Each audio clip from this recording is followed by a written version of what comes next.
قال أغير الله أبغيكم إلها وهو فضلكم على العالمين. اور یہ بھی کہا کہ بھلا میں اللہ کے سوا تمہارے لیے کوئی اور معبود تلاش کروں حالانکہ اس نے تم کو تمام اہل عالم پر فضیلت بخشی ہے. وَإِذْ أَنْجَيْنَاكُمْ مِنْ آلِ فِرْعَوْنَ يَسُومُونَكُمْ سُوءَ الْعَذَابِ يُقَتِّلُونَ أَبْنَاءَكُمْ وَيَسْتَحْيُونَ نِسَاءَكُمْ وَفِي ذَلِكُمْ بَلَاءٌ مِّن رَبِّكُمْ عَظِيمٌ.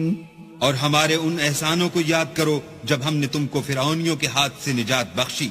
وہ لوگ تم کو بڑا دکھ دیتے تھے، تمہارے بیٹوں کو تو قتل کر ڈالتے تھے اور بیٹیوں کو زندہ رہنے دیتے تھے، اور اس میں تمہارے پروردگار کی طرف سے سخت آزمائش تھی.